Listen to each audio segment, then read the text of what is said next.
नमस्कार. शाळा बंद पण शिक्षण सुरू या उपक्रमाअंतर्गत बृहन्मुंबई महानगरपालिका शिक्षण विभाग, माझे सर्व सहकारी शिक्षक, विद्यार्थी मित्र आणि माझ्या सर्व विद्यार्थी मित्रांनो, नेहमीप्रमाणे इतिहासाचा तास पाठ घेऊन मी येथे आलेलो आहे. आपण आपल्या पाठाला सुरुवात करूया. पाठाला सुरुवात करण्यापूर्वी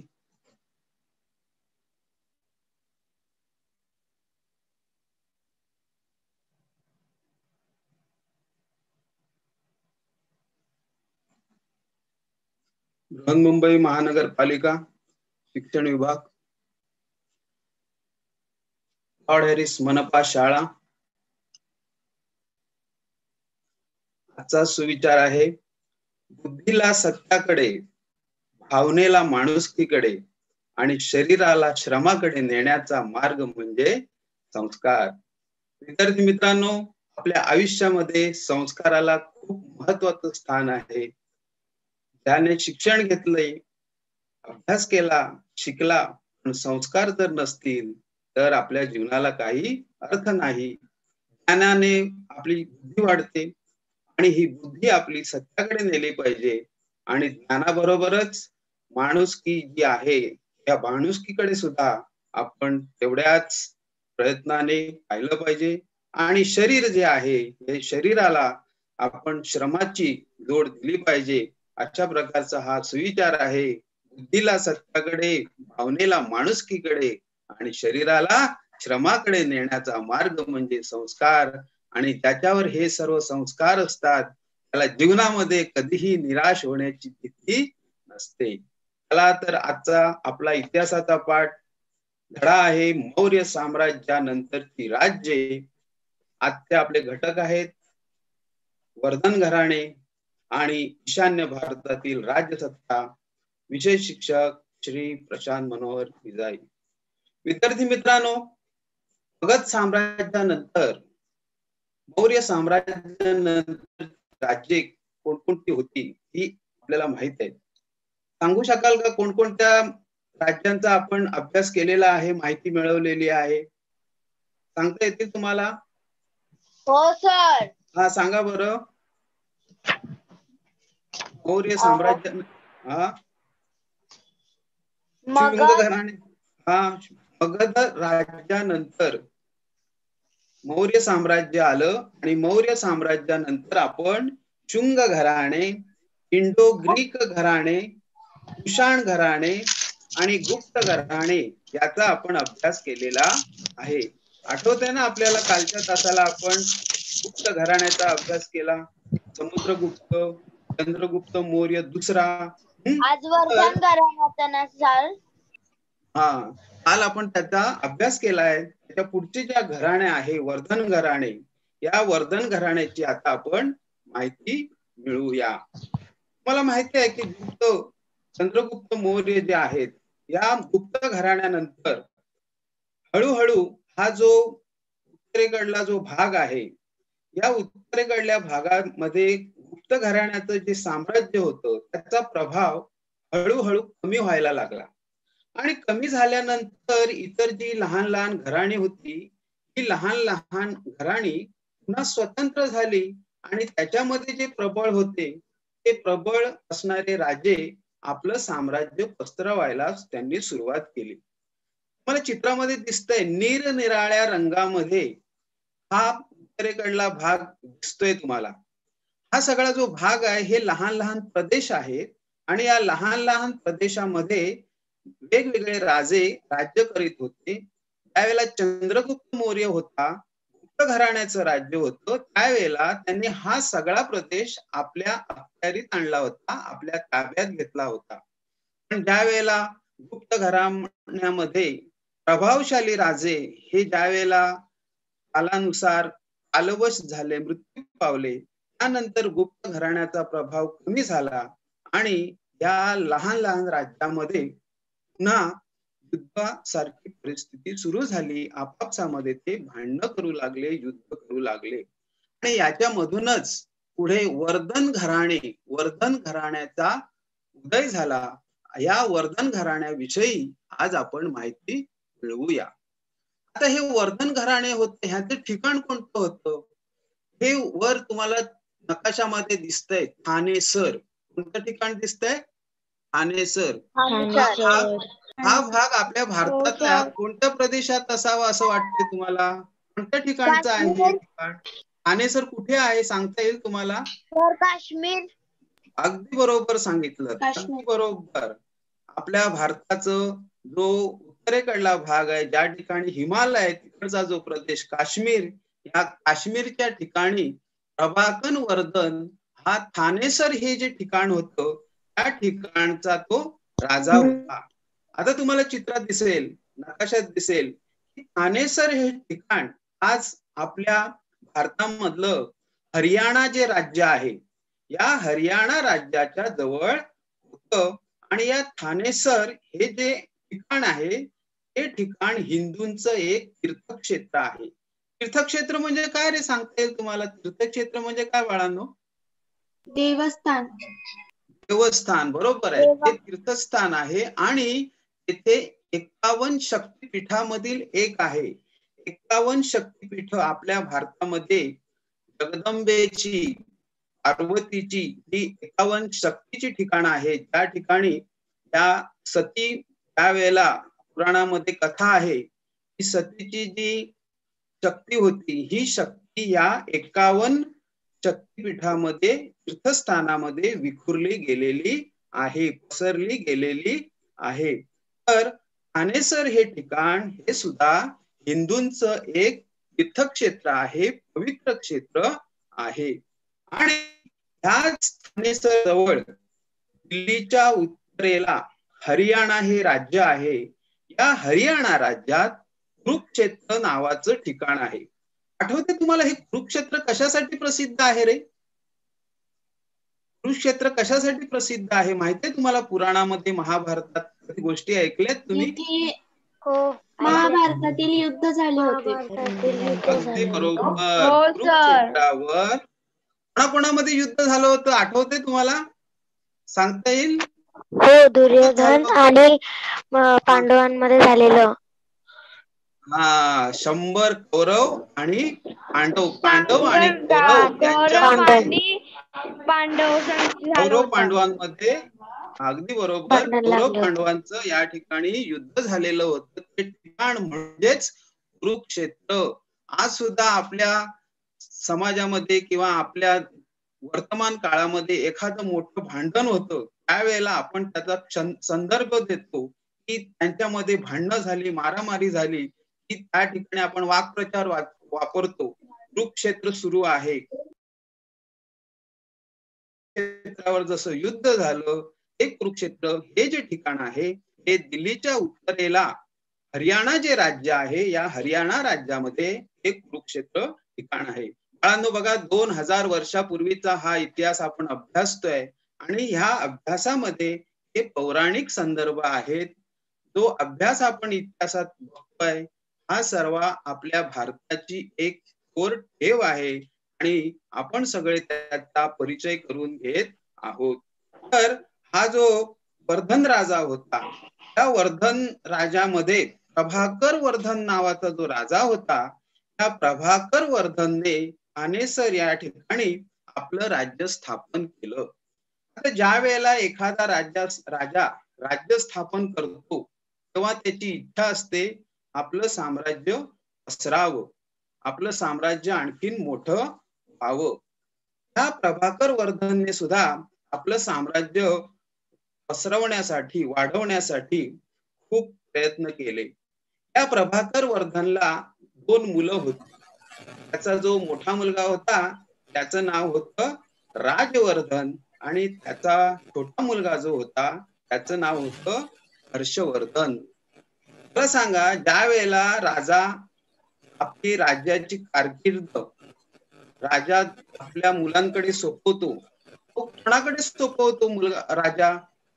राजा आपलं राज्यपद कोणाकडे सोपवतो? मोठ्या मुलाकडे. बरोबर, मोठ्या मुलाकडे सोपवतो आणि ही आपली परंपरा आहे. पण ज्या वेळेला मोठा मुलगा योग्य क्षमतेचा नसेल, तर त्याच्याऐवजी तो पराक्रमी आहे, त्याच्याकडे राजा राज्य सोपवू शकतो, कारण प्रजेचं रक्षण करणं हे राजाचं महत्वाचं काम आहे आणि राजा हा सक्षम असायला पाहिजे. आणि म्हणून प्रभाकर वर्धनने आपलं जे राज्यपद होतं ते त्याच्यानंतर त्याचा जो धाकटा मुलगा ज्याचं नाव हर्षवर्धन त्याच्याकडे राज्यपद दिलं आणि तो राजा झाला. हर्षवर्धन इसवी सन 606 मध्ये गादीवर बसला. हर्षवर्धनाबद्दल एका भक्तानं लिहून ठेवलं आहे की हर्षवर्धन हा पराक्रमी राजा होता, ज्याने पंजाब सोडून संपूर्ण उत्तर भारतावर राज्य केलेलं होतं. विद्यार्थी मित्रांनो, हर्षवर्धन इसवी सन 606 मध्ये गादीवर आला आणि त्या काळामध्ये राजाची स्तुती करणारे लोक राजे आपल्या पदरी ठेवत असत. अशाच हर्षवर्धनाच्या एका राजकवीने, एका स्तुती पाठकाने त्याच्याबद्दल लिहून ठेवलं आहे की हर्षवर्धन हा पराक्रमी राजा होता. आणि नकाशामध्ये दिसतंय तुम्हाला पिवळ्या रंगामध्ये जो पंजाब हे राज्य दाखवलेलं आहे, ते पंजाब सोडून बाकीचा जो सगळा उत्तरेकडला जो भाग आहे हा सर्व हर्षवर्धनने आपल्या पराक्रमाने आपल्या ताब्यात घेतला होता. आणि हर्षवर्धनने जे राज्य केलं हे राज्य लोकहितार्थ होतं, लोकांच्या सुखासाठी होतं. आणि आता हर्षवर्धनचे कोणकोणते कलागुण होते, तो कसा प्रजादक्ष राजा होता, याची आपण आता थोडक्यात माहिती घेऊया. प्रभाकर वर्धन याने राज्य स्थापन केले, तर हर्षवर्धनाने त्याचा विस्तार केला. विस्तार केला म्हणजे काय केलं बाळांनो? विस्तार केला म्हणजे काय केला? ते वाढवलं. बरोबर आहे. विस्तार केला म्हणजे ज्या वेळेला तो राजा झाला त्यावेळेला राज्य थोडंच होतं, पण वाढवणे. हर्षवर्धनाने काय केलं? वाढवलं. आणि त्याच्यासाठी काय परिस्थिती निर्माण झाली, त्याचं कारण असं आहे की गुप्त साम्राज्याच्या अस्तानंतर उत्तर भारत हा जो प्रदेश आहे त्या ठिकाणी अराजकता माजली होती. आता अराजकता माजली होती म्हणजे काय झालं की कोणीही राजा कोणाचं ऐकत नसे, कोणीही मंत्री कोणाचं ऐकत नसे. सेनापती आणि राजे यांच्यामध्ये सतत भांडणं होत होती आणि ही जी लहान लहान राज्य होती ती एकमेकावर आक्रमण करत होती आणि युद्धे होत होती. त्या सर्वांचा त्रास कोणाला होत असेल रे? सारखं युद्ध होणं, भांडणं होणं, आक्रमण होणं. हर्षवर्धन राजाला, त्या प्रदेशात राहणाऱ्या जनतेला त्रास होतो.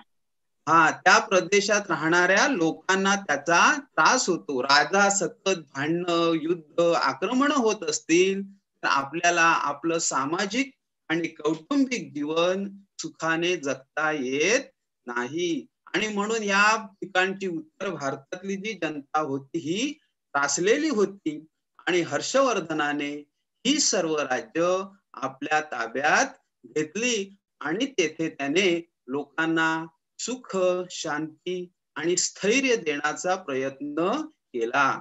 अशा परिस्थितीत हर्षवर्धनाच्या राज्यकारभाराने उत्तरेत शांतता आणि स्थिरता आणली. तर आपल्याला सामाजिक कौटुंबिक जर प्रगती करायची असेल तर आपल्या राज्यामध्ये शांतता पाहिजे, स्थैर्य पाहिजे, तरच उद्योगधंदे, कामधंदे हे वाढीस लागतात, व्यापार वाढीस लागतो आणि आपल्या समाजाचा आणि देशाचा विकास होतो. अशा पद्धतीने हर्षवर्धनाने हे सगळा हा जो उत्तरेकडला सगळा जो भाग आहे हा भाग आपल्या अखत्यारीत आणला आणि त्या ठिकाणी प्रजेला त्यांनी सुखासाठी चांगलं कार्य केलं, लोकांना विश्वासात घेतलं. आणि अशा प्रकारे राज्याश्रय मिळाल्यामुळे, राजाने स्वतःच्या हातात सगळा कारभार घेतल्यामुळे तिकडच्या लोकांना आपली प्रगती करण्यास वाव मिळाला. कोणते प्रदेश त्याने आपल्या अखत्यारीत घेतले, ताब्यात घेतले? उत्तर दिशेला नेपाळ, दक्षिणेला नर्मदा नदी आणि पूर्वेला आसाम आणि पश्चिमेला गुजरात येथपर्यंत त्याच्या साम्राज्याचा विस्तार झाला होता. आपल्याला नकाशामध्ये हा भाग जरी जवळजवळ दिसत असला तरी प्रत्यक्षामध्ये हा जो भूभाग आहे हा खूप विस्तारलेला आहे. म्हणजे नेपाळ पासून आसाम, गुजरात आणि नर्मदा नदी तुम्हाला नकाशामध्ये बघा किती मोठा प्रदेश दिसतो आणि एवढ्या सर्व प्रदेशावर त्या हर्षवर्धनाने आपलं साम्राज्य पसरवलेलं होतं. आता यश मिळालं, प्रगती केली, साम्राज्य मिळालं, युद्ध जिंकलं. आता युद्ध जिंकल्यानंतर त्या राज्याचा राज्यकारभार सुव्यवस्थित करणं हे खूप महत्वाचं काम राजाला करावं लागतं. अशा पद्धतीनं हर्षवर्धनाने पुढे आपला हा जो कारभार आहे हा कारभार सुरू केला. आसाम राज्य पूर्वीच्या काळी कामरूप या नावाने ओळखले जात होते. नकाशात तुम्हाला दिसतंय हर्षवर्धनाचं राज्य आणि त्याच्या बाजूला हिरव्या रंगामध्ये कामरूप नावाचं जे राज्य आहे हे कामरूप पूर्वीचं नाव आज या ठिकाणचा जो प्रदेश आहे त्याला आपण आसाम असे म्हणतो. येथील कामरूपचा जो राजा होता त्याचं नाव होतं भास्कर वर्मन आणि भास्कर वर्मनशी हर्षवर्धनाचे मैत्रीचे संबंध होते. आपण मागच्या पाठात सुद्धा पाहिलेलं आहे की आपलं जर साम्राज्य आपल्याला टिकवायचं असेल तर प्रत्येक वेळेला युद्ध केलंच पाहिजे असं नाही.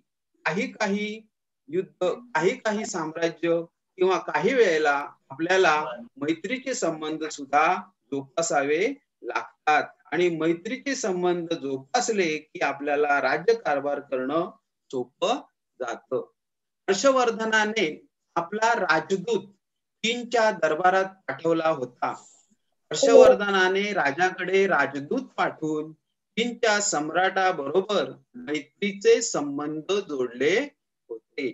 शत्रुत्वापेक्षा मित्रत्व श्रेष्ठ असतं. आपण लढाई करण्यापेक्षा मगाशी मी म्हटलंच की लढाई करण्यापेक्षा मित्रत्वाच्या नात्याने आपण आपले संबंध टिकवू शकतो आणि व्यापार वाढवू शकतो. हर्षवर्धन हा भारतामध्ये होता पण हा हर्षवर्धन इतका दूरदृष्टी होता की त्याने आपल्या सीमेजवळ असलेला आसाम त्या ठिकाणी सुद्धा मैत्रीचे संबंध जोडले. पण प्रदेशामध्ये चीन सारख्या देशाशी सुद्धा त्याने मैत्रीचे संबंध जोडलेले होते. असा हा हर्षवर्धन दूरदृष्टी म्हणजे भविष्य काळाचा विचार करणारा राजा होता. या हर्षवर्धनाने आपले जे राजदूत चीनला पाठवले होते चीनच्या सम्राटाकडे, तर ह्या राजदूतांचं काय काम असतं बरं? या राजदूतांचं काम असतं की आपल्या बरोबर आपल्या राजाचा जो संदेश आहे तो दुसऱ्या राजाला द्यायचा आणि आपल्या राजाचे जे मैत्रीचे संबंध आहेत हे संबंध वाढवायचे. राजदूत म्हणजे काही कामानिमित्त किंवा दोन राज्यातील संबंध वाढवण्यासाठी एका राजाने दुसऱ्या राजाकडे पाठवलेली व्यक्ती होय. राजदूताचं काय काम आहे की युद्धाला पर्याय म्हणून आपल्या राजाच्या मागण्या दुसऱ्या राजाला सांगायच्या, दुसऱ्या राजाचे विचार आपल्या राजाला सांगायचं आणि दोघांमध्ये मैत्रीचे संबंध टिकवून ठेवण्याचं काम हे राजदूत करत असतात. असे आपल्या देशाचे राजदूत आहेत का रे दुसऱ्या देशामध्ये? आताच्या काळात असे राजदूत आहेत का? नाही असतात. आपल्या देशाचे राजदूत इंग्लंड, जपान, अमेरिका या ठिकाणी असतात आणि परदेशातले जे राजदूत आहेत त्यांचं सुद्धा आपल्या देशामध्ये कार्यालय असतं. आपल्या देशाचा व्यापार दुसऱ्या देशात वाढवण्यासाठी हे राजदूत महत्वाचं काम करतात. जेव्हा आपल्याला परदेशात जायचं असेल ना, इंग्लंड, अमेरिका, फ्रान्स, त्यावेळेला या राजदूतांच्या कार्यालयामधून आपल्याला विजा मिळतो. विजा. तर पूर्वीच्या काळी जसे हे राजदूत होते तसे आता सुद्धा अशा प्रकारचे राजदूत असतात. तर राजवर्धनाने सुद्धा असे आपले राजदूत चीनच्या सम्राटाकडे पाठवले होते आणि चीनच्या सम्राटाबरोबर मैत्रीचे संबंध ठेवले होते. त्यामुळे भारत आणि चीन यांना आपले व्यापारी संबंध वाढवण्यास मदत झाली. हर्षवर्धनाने वर्धन साम्राज्याची राजधानी कनौज येथे स्थापन केली होती. चंद्रगुप्ताची राजधानी कुठे होती आठवते तुम्हाला? चंद्रगुप्ताची राजधानी कुठे होती? राजधानी म्हणजे काय असतं रे बाळांनो? राजधानी मेन ठिकाण, त्या ठिकाणी देशाचा कारभार चालतो, राज्याचा कारभार चालतो, त्या ठिकाणाला राजधानी असे म्हणतात. आपल्या भारताची राजधानी कुठे आहे? कोणत्या ठिकाणी आहे? दिल्ली. दिल्ली. दिल्ली. दिल्ली. आपल्या महाराष्ट्राची राजधानी कुठे आहे?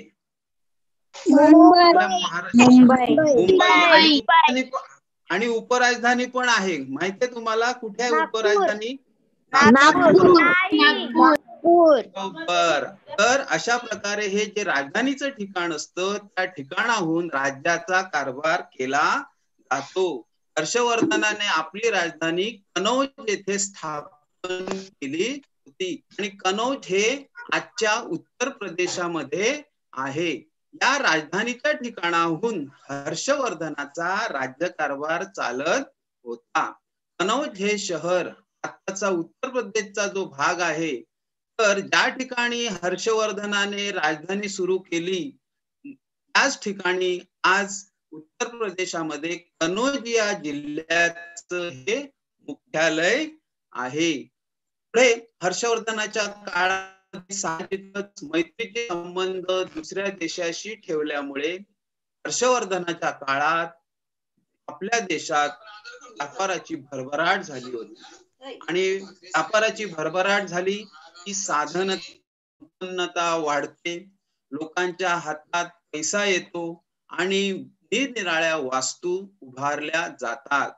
तर हर्षवर्धनाने ही दूरदृष्टी ठेवून आपले राजनैतिक संबंध इतर देशाशी चांगले ठेवल्यामुळे आपल्या भारतामध्ये त्या काळात खूप मोठा व्यापार झाला आणि या व्यापाराचा फायदा हर्षवर्धनाच्या साम्राज्याला झाला. तो आपल्या तिजोरीत जमा झाला.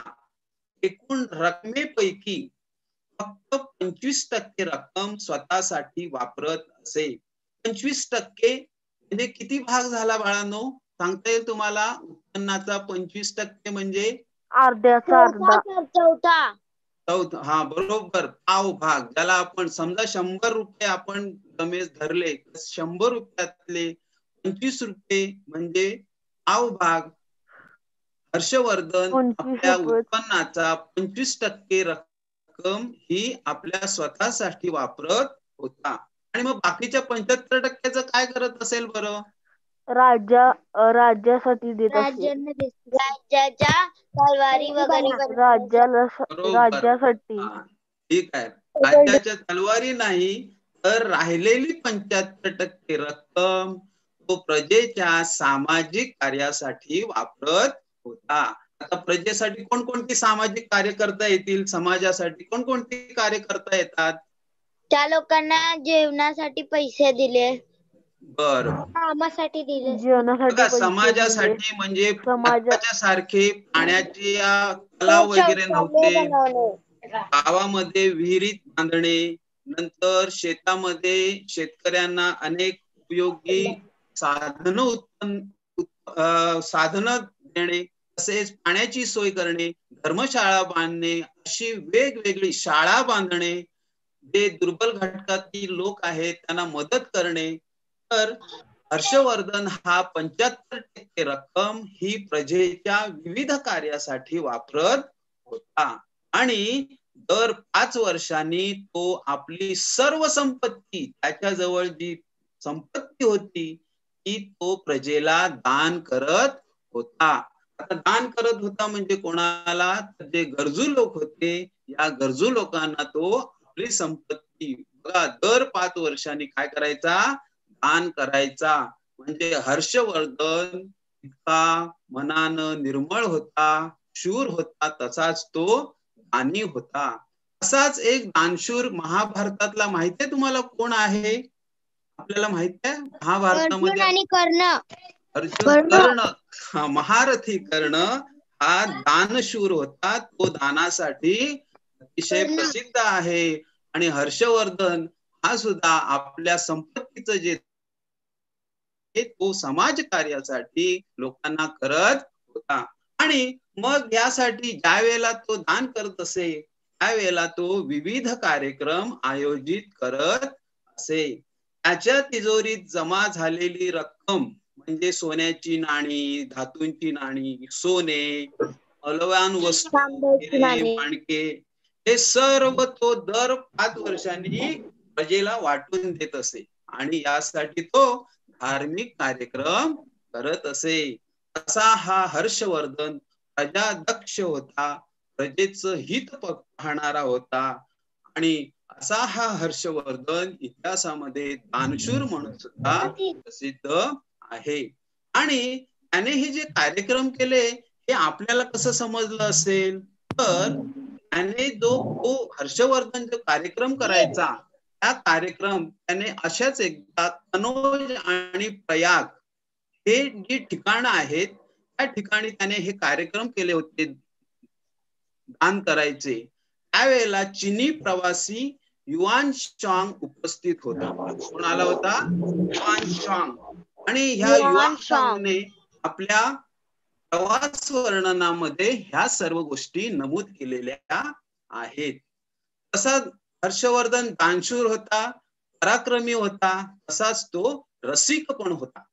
हर्षवर्धनाच्या दरबारी बाणभट्ट नावाचा राजकवी होता आणि त्याने संस्कृत मध्ये गद्यलेखन व पद्यलेखन केलेले होते. त्याचे हर्षचरित व कादंबरी हे 2 प्रमुख ग्रंथ प्रसिद्ध आहेत. म्हणजे कलागुणांना जोपासणारा हा हर्षवर्धन आपल्या पदरी विद्वान लोकांना ठेवत असे. हा जो राजकवी होता या राजकवीने जे 2 ग्रंथ लिहिले त्याच्यामध्ये हर्षचरित आणि कादंबरी हे 2 ग्रंथ प्रसिद्ध आहेत. पण ज्या वेळेला बाणभट्टाने हे 2 ग्रंथ लिहिले त्यातला हर्षचरित हा जो ग्रंथ आहे त्या हर्षचरित ग्रंथात हर्षवर्धनाच्या जीवनाची माहिती लिहिलेली आहे. म्हणजे हर्षवर्धनचं जीवन कसं होतं, तो कसा उदार होता, कसा पराक्रमी होता, या सर्वाची माहिती हर्षचरित या ग्रंथात आहे. पण बाणभट्टाने जी दुसरी कादंबरी लिहिली ती कादंबरी पूर्ण होण्याआधीच बाणभट्टाचा मृत्यू झाला. मग आपल्या या राजकवीने जे कादंबरी जी लिहायला घेतली होती ती जी अपूर्ण राहिली ती अपूर्ण राहिलेली कादंबरी त्याचा पुत्र भूषण भट्ट याने पूर्ण केली. आपल्या वडिलांचं अपूर्ण असलेलं काम भूषण भट्टाने पूर्ण केलं. अशा प्रकारे हर्षवर्धनच्या काळामध्ये ही 2 ग्रंथ लिहिले गेले. हे 2 ग्रंथ प्रसिद्ध आहेत. हर्षवर्धन स्वतः पंडित व विद्वान होता. पंडित आणि विद्वान याच्यामध्ये काय फरक असेल रे बाळांनो? सांगता येईल तुम्हाला? पंडित आणि विद्वान. विद्वान नसणारा पंडित म्हणजे मंत्र बघा, पंडित म्हणजे ज्याच्याकडे भरपूर ज्ञान आहे, ज्याने भरपूर ज्ञान मिळवलेलं आहे. आणि विद्वान म्हणजे मिळालेल्या ज्ञानाचा भविष्यासाठी जो उपयोग करतो तो विद्वान. त्याच्यातला फरक कळला तुम्हाला? पंडिताकडे भरपूर ज्ञान असतं पण तो त्याचा वापर करतोच असं नाही.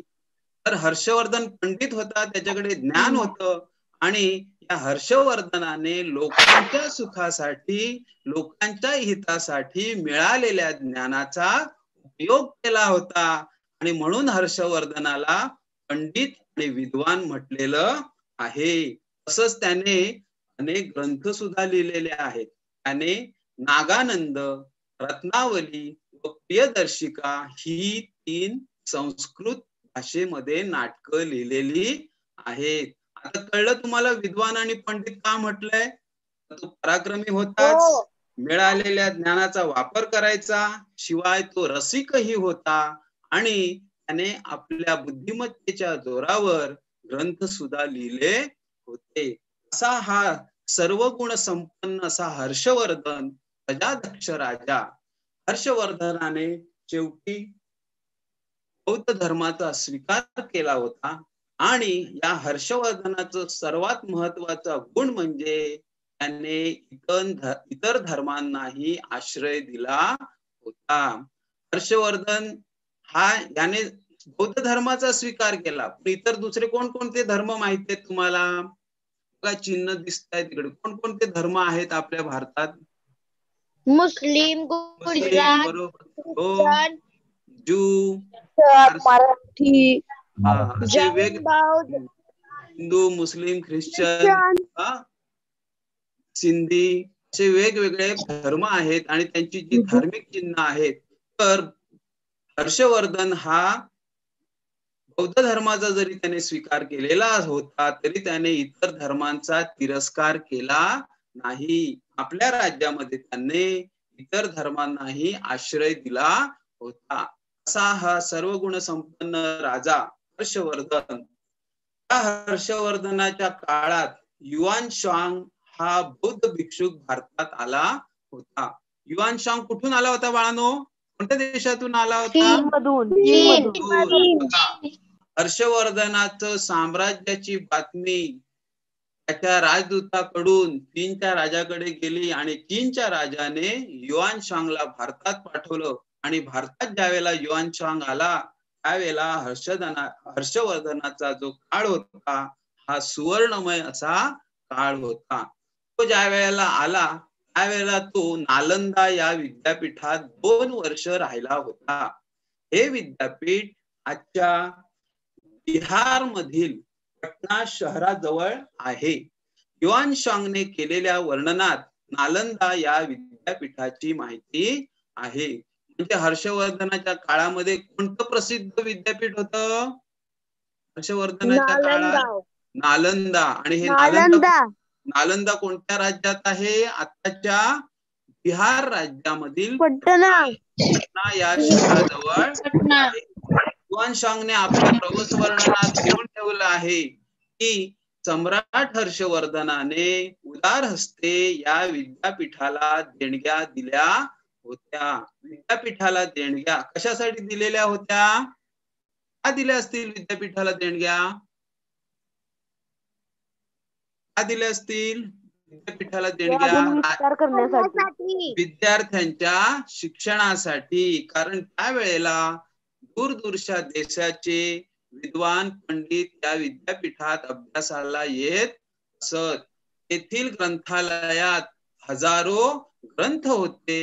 येथील विद्यापीठात हजारो विद्यार्थ्यांच्या राहण्याची सोय केलेली होती. कारण पूर्वीच्या काळी प्रवासाची साधनं वगैरे नव्हती, म्हणून ज्ञान मिळवण्यासाठी आपल्या या भारतामध्ये अनेक देशातील लोक येत होते. तसे युआन शांग आला तसेच इतर देशातले सुद्धा विद्यार्थी भारतात ज्ञान मिळवण्यासाठी येत होते आणि त्या सर्वांची सोय हर्षवर्धनाने आपल्या काळात केलेली होती. युआन शांग हा भारतभर फिरला होता व महाराष्ट्रातील लोकांचे त्याने कौतुक केले होते. युआन शांग महाराष्ट्रामध्ये आला होता. काय म्हणाला असेल तो महाराष्ट्रातील लोकांबद्दल? तर त्याने महाराष्ट्रातील लोकांविषयी गौरवोद्गार काढलेले आहेत. तो म्हणतो, महाराष्ट्राचे लोक मानी आहेत. कोणी उपकार केले तर ते नेहमी लक्षात ठेवतात, पण जर कोणी अपमान केला तर ते त्याची गय करत नाही. संकटात सापडलेल्या माणसांना आपल्या प्राणाचीही पर्वा न करता ते मदत करतात. शरण आलेल्यास ते कोणतीही इजा करत नाहीत. त्यावेळच्या आपल्या महाराष्ट्रातील लोकांचं युआन शांगने असं कौतुक केलेलं आहे. सगळ्यांना आपल्याला अभिमान वाटतो की नाही रे? अभिमान वाटतो ना? हो सर. अभिमान. बघा त्या काळात सुद्धा महाराष्ट्रातील लोक किती शूर होते, प्रेमळ होते आणि अतिथ्याचा आदर करत होते. 2000 वर्षापूर्वी युआन शांगने आपले हे विचार महाराष्ट्रातील लोकांबद्दलचे प्रवास वर्णनात लिहिलेले आहेत. आता हा युआन शांग त्यावेळेला भारतातून परत चीनला गेला, त्यावेळेला त्याने बौद्ध धर्म जो आहे त्या बौद्ध धर्माच्या ग्रंथाचे चीनी भाषेत भाषांतर करून घेतले. त्याला बौद्ध धर्म अतिशय आवडला आणि त्याने हा जो बौद्ध धर्म आहे तो चीनमध्ये नेला. त्या चीनमध्ये बौद्ध धर्माचा प्रसार केला. आतापर्यंत आपण हर्षवर्धनाचं राज्य, त्याचं साम्राज्य, त्याचं राजकीय जीवन, सामाजिक जीवन याची माहिती घेतली. आता आपण ईशान्य भारतातील राज्यसत्तेची माहिती घेऊया. बघा, सुरुवातीला वैदिक काळानंतर आपण भारताच्या वायव्य दिशेकडल्या राज्यसत्तेचा अभ्यास केला. त्यानंतर आपण उत्तरेकडल्या काश्मीर, उत्तर प्रदेश, कनौज या ठिकाणच्या प्रदेशाचा राज्यसत्तेचा अभ्यास केला. आज आपल्याला ईशान्येकडे जे राज्य आहेत त्या ईशान्येकडल्या राज्यांची माहिती घ्यायची आहे. चला आपण ईशान्येकडे जाऊया. ईशान्येकडलं जे राज्य होतं ते राज्य आज ज्याला आपण आसाम म्हणतो आणि पूर्वी त्याला प्रागज्योतिषरूप असं म्हणत असत. आणि कामरूप नावाचं जे ठिकाण आहे हे कामरूप हे त्या राज्याची राजधानी होती. प्रागज्योतिष म्हणजेच आजचं आसाम राज्यातील गुवाहाटी शहर, हे गुवाहाटी शहर आसाम राज्यामध्ये आहे. त्या ठिकाणचा 2000 वर्षापूर्वीच्या राज्यसत्तेची आता आपण माहिती घेऊया. ईशान्य भारतातील मणिपूर प्रदेशातील उलुपी या राजकन्येचा अर्जुनाबरोबर विवाह झाल्याची कथा महाभारतात आहे. महाभारत आणि रामायण या काव्यांमध्ये कामरूपचा उल्लेख प्रागज्योतिष या नावाने केलेला आहे. म्हणजे आज जरी आपण आसाम, गुवाहाटी असं जरी नाव घेत असू, पण पूर्वीची त्यांची इतिहासातील जी नावं आहेत ती कामरूप आहेत आणि आसाम हे जे राज्य आहे ते प्रागज्योतिष या नावाने ओळखलं जात होतं. आता ह्या कामरूप जो राज्य आहे त्या राज्यामध्ये इसवी सनाच्या 4थ्या शतकात पुष्यवर्मन हा कामरूप राज्याचा संस्थापक होता. म्हणजे कामरूप राज्य हे पुष्यवर्मनाने स्थापन केलं होतं आणि त्याने स्थापन केलेलं हे जे राज्य आहे हे त्याने तिथे विस्तारलं होतं. आणि ह्याचा उल्लेख आपल्याला समुद्रगुप्ताच्या अलाहाबाद येथील प्रयाग प्रशस्ती या स्तंभलेखात त्याचा उल्लेख आढळतो. म्हणजे हे जी जुनी ऐतिहासिक साधनं आहेत त्या साधनांवरून त्यावेळच्या प्रदेशाची, त्यावेळच्या राजांची आपल्याला माहिती मिळते. कामरूपच्या राजांचे अनेक कोरीव लेख प्रसिद्ध आहेत. असाच एक परदेशी खलाशी होता. त्याने पेरिप्लस म्हणजे माहिती पुस्तक, पेरिप्लस म्हणजेच माहिती पुस्तक, इसवी सनाच्या 1ल्या शतकातील हे पुस्तक आहे. Periplus of the Erythraean Sea म्हणजेच तांबड्या समुद्राची माहिती सांगणारे पुस्तक. या पुस्तकात आसाम राज्याचा उल्लेख किरादिया म्हणजे किरात लोकांचा प्रदेश असा केला आहे. मला माहित असेल की ज्या वेळेला अलेक्झांडर आला होता त्याबरोबर त्याने काही इतिहासकार सुद्धा सोबत आणले होते. त्या इतिहासकारांनी आपल्या भारताबद्दलची माहिती या पुस्तकामध्ये लिहून ठेवलेली आहे आणि त्याचं ग्रीक नाव जे आहे ते पेरिप्लस, पेरिप्लस म्हणजे माहिती पुस्तक. आणि एरिथ्रियन सी म्हणजे तांबड्या समुद्राची माहिती सांगणारं हे जे पुस्तक आहे या पुस्तकात आपल्या प्राचीन भारतातल्या राज्यांविषयी, प्रदेशांविषयी आपल्याला त्यात माहिती सापडते.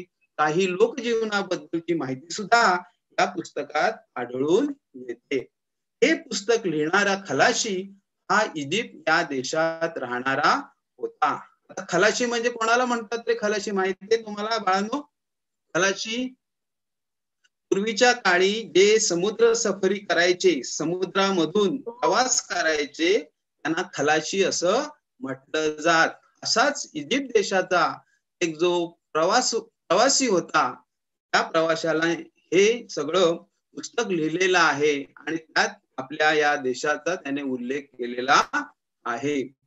कामरूप राज्याचा विस्तार, ब्रह्मपुत्रा नदीचे खोरे, भूतान, बंगालचा काही भाग आणि बिहारचा काही भाग या प्रदेशामध्ये झालेला होता. आकाशामध्ये चित्रात तुम्हाला दिसत असेल की कामरूप राज्य कुठपर्यंत पसरलेलं होतं. हा भारताचा ईशान्येकडला भाग आहे. बिहार राज्याच्या बाजूला कामरूप आणि आताच त्याचं नाव आसाम, हा आसामचा हा जो प्रदेश आहे, हा प्रदेश पूर्वी कामरूप नावाने ओळखला जात होता आणि याचं साम्राज्य ब्रह्मपुत्रा नदीचे खोरे, बंगालचा काही भाग आणि बिहारचा काही भाग त्याच्यामध्ये झालेला होता. कामरूप राज्याची माहिती उपलब्ध असलेल्या स्तंभलेखावरून मिळते. तुम्हाला सगळ्यांना माहित आहे की अशोकाच्या काळात असे स्तंभलेख लिहिले गेले. त्या स्तंभलेखामध्ये त्या काळच्या राजांविषयी, समाजाविषयी माहिती लिहिलेली आहे. युआन स्वांग कामरूप राज्यात गेला होता. त्यावेळेला भास्कर वर्मन हा तेथील राजा होता. त्यावेळेला कोणता राजा होता? भास्कर वर्मन. आणि युआन स्वांग, भास्कर वर्मनने युआन स्वांगला आमंत्रण दिलं होतं. युआन स्वांगने भास्कर वर्मन बद्दल लिहिले आहे आपल्या ग्रंथामध्ये की भास्कर वर्मन हा ब्राह्मण होता व स्वतःला विष्णूचे संतान मानत होता. भास्कर वर्मन बद्दल युआन स्वांग म्हणतो की हा ब्राह्मण होता आणि स्वतःला विष्णूचे संतान मानत होता, म्हणजे स्वतःला विष्णूचा पुत्र मानत होता. या पाठात आपण मौर्य नंतरच्या काळात उत्तर भारत आणि तेथील विविध राज्यसत्ता यांचा परिचय करून घेतला. आतापर्यंत आपण मौर्य काळानंतर कोण कोण राजे होऊन गेले या सगळ्यांची माहिती घेतली. आता आपल्याला या ईशान्य भारताची आपण आता माहिती घेतली, आसाम राज्याची माहिती घेतली. त्यावेळेला इतर ठिकाणी सुद्धा कशी परिस्थिती होती, तसेच या सुमारास ईशान्य भारतात काय परिस्थिती होती ते पाहिले. पुढच्या पाठात आपण त्याच सुमारास दक्षिण भारतात असलेल्या राज्यसत्तांचा परिचय करून घेणार आहोत. लक्षात आलं तुम्हाला? आतापर्यंत आपण पूर्वेकडले, पश्चिमेकडल्या भागांची माहिती घेतली, ईशान्येकडल्या राज्यसत्तांची माहिती घेतली. त्याच्या पुढे आपल्याला पुढच्या पाठात दक्षिणेकडल्या राजांची माहिती घ्यायची आहे. लक्षात आलं तुमच्या? समजलं? हॅलो. हो सर. हो सर. या पाठामध्ये आपण आता कोणकोणती माहिती घेतली ती तुम्ही सगळी लक्षपूर्वक ऐकलेली आहे, बरोबर? आता आपण बघूया आपल्याला किती माहिती समजली. त्या ठिकाणी मी स्वाध्याय दिलेले आहेत. सांगा पहिला प्रश्न आता कोण वाचतंय आणि उत्तर पण सांगा. मध्य आशियातून भारतात आलेल्या टोळ्या डॅश डॅश नावाने ओळखल्या जातात. नावाने ओळखल्या जातात. बघूया. बरोबर उत्तर, अगदी बरोबर सांगितलं. चला त्याचा पुढचा प्रश्न कोण वाचतोय? कनिष्काच्या काळात बौद्ध धर्माच्या चौथी परिषद डॅश येथे आली होती.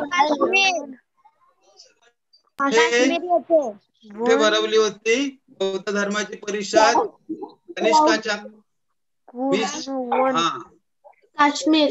अगदी बरोबर. छान छान उत्तर दिलीस. लक्षात आहे तुमच्या सगळ्यांच्या. पायियान हा बुद्ध भिक्खू डॅश डॅश यांच्या काळात भारतात आला होता. कालच्या पाठामध्ये हा, कालच्या पाठातला आहे प्रश्न. हा भिकू कोणत्या? दुसरा चंद्रगुप्त. चंद्रगुप्त. दुसऱ्या चंद्रगुप्ताच्या काळात सह्याम हा बौद्ध भिक्खू आला होता. अगदी बरोबर. कनिष्काच्या दरबारात कोण प्रसिद्ध वैद्य होता? चरक. ठरक. हा, त्याच्या पुढचा प्रश्न सांगा. या राजाच्या काळात युवान सर हर्षवर्धन. भास्कर वर्मन. भास्कर. कामरूप राज्यात विचारले. कामरूप. आपण कामरूप मध्ये कोणाच्या निमंत्रणावरून भेटायला गेला होता? भास्कर वर्मनने चिनी प्रवाशाला बोलवलं होतं. आता सांगा भाऊ, काल आपण पाहिलेलं आहे. हा, वीणा वादनात प्रवीण असलेला राजा.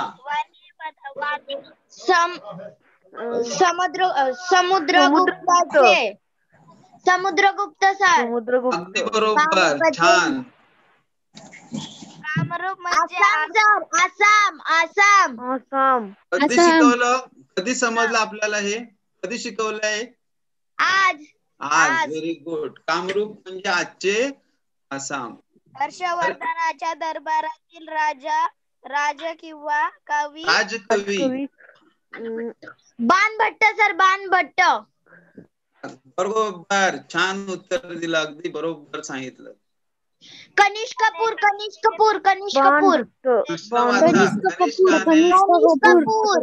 सगळ्यांनी सहभाग घ्या. सगळ्यांनी घ्यायचं. कोणतं? कनिष्कपूर.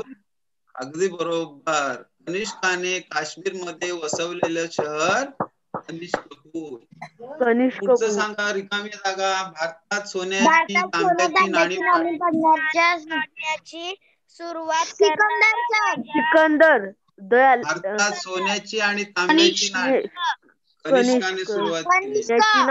हा, लक्षात तुमच्या? भारतात सोन्याची तांब्याची नाणी पाडण्यास कनिष्काने सुरुवात केली. याचा पुढचा प्रश्न घ्यायचे अजून? ठीक आहे. चला मग सांगा. आता एका वाक्यात उत्तरे सांगा. प्राचीन काळच्या राजांनी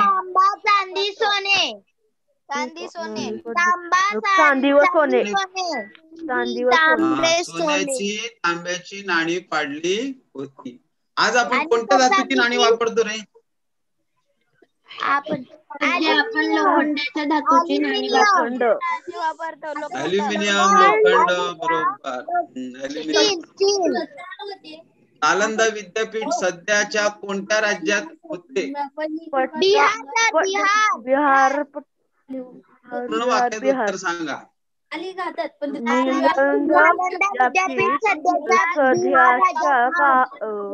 सध्या बिहार येथे. हर्षवर्धन यांनी कोणती नाटके लिहिली?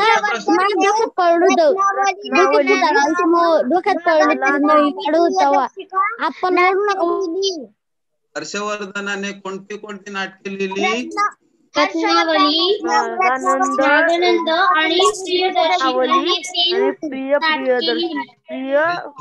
अरे वा. छान उत्तर तुम्ही लक्षपूर्वक ऐकता. छान उत्तर दिली. तर आता शेवटचा प्रश्न आहे. कामरूप राज्याचा विस्तार कुठपर्यंत झाला होता? आज आपण पाहिलेला आहे हा भाग. पंजाब. ब्रह्मपुत्रा नदीचे खोरे, भूतान, बंगालचा भाग आणि बिहारचा काही भाग या प्रदेशात. हा, त्या जोड्या लावता येतील का रे तुम्हाला? राजघराणे आणि राजघराण्याचा संस्थापक यांच्या जोड्या लावायच्या आहेत. मग सांगा. राज्य आहे कामरूप. कामरूपचा पुष्यवर्मन. गुप्त घराण्याचा संस्थापक कोण आहे? श्रीगुप्त. चुंग घराण्याचा संस्थापक पुष्यमित्र. बरोबर. आणि वर्धन घराण्याचा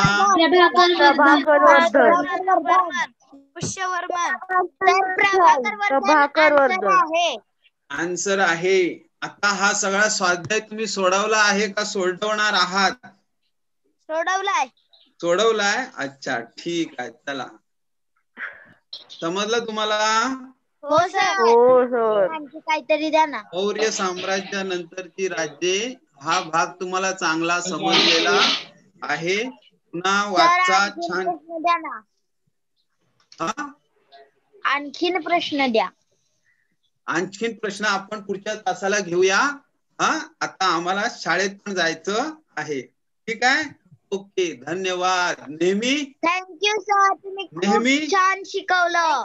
मला सांगा नेहमी आनंदात रहा. Very good. Sir. Thank you. Sir same to you. Thank you. Same to you. Same to you बेटा.